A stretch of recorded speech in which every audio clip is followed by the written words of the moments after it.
Lauren?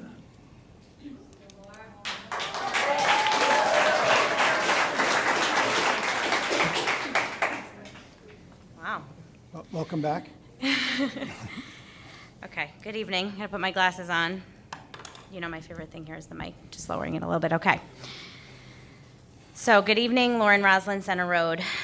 I stood before you exactly 11 weeks ago on the evening of April 3rd, 2024, not really knowing of the journey we were about to embark on, and what a journey it has been. I'd like to highlight some key points. We began at a meeting in which we came to the town and asked to be heard. We approached a board that at that point was unwilling to listen for various reasons that we did not and may still not understand. Since that day, we've come a long way. We have discussed and hashed out a range of topics, and in the end, we have all learned. I, for one, have learned about things I never thought I needed to understand. I've learned about my First Amendment right to be heard. I have learned about meeting rules, and I have adjusted to make myself and my fellow residents heard. I have learned about local boards and about the roles they assume. I have learned that towns have master plans and zoning codes meant to protect us, but that can't adapt fast enough to keep us safe from big business. I have learned about local and state politics and how heavily influenced it is by big business.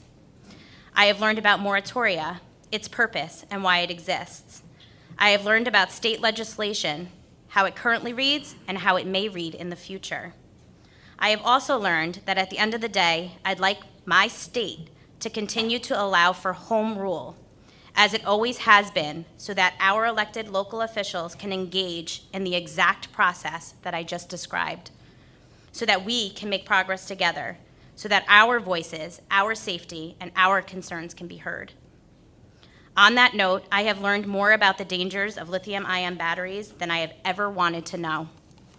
Those dangers have been and will continue to be outlined tonight and for weeks to come. They include words like fire, explosion, thermal runaway, environmental pollution and contamination, property damage, and lost property values. The average failure age of a BESS system is 18 months. 18 months to expose our community to all the things I just listed. The thought of that is ludicrous.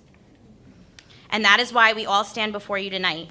We are here to readdress where we began on April 3rd, to re-outline the dangers that brought us to you, to ask that you adopt a moratorium on BESS facilities, including current, pending, and future projects and applications, so that our town can change its comprehensive plan and zoning codes to protect its residents, and so that the zoning code and comprehensive plan can align with state-imposed regulations that have been recently outlined. Making those changes takes time, and the only way to have that time is to pause. So here we are at a critical moment, a moment that we have strived for and fought for with everything we have. A moment for you to show this community that you value our safety, that you have heard our concerns, and that you will do everything in your power to make sure that is your #1 priority. The Rosolen family is against BESS systems in our residential neighborhoods today, tomorrow, next week, 6 months from now, and forever. Thank you.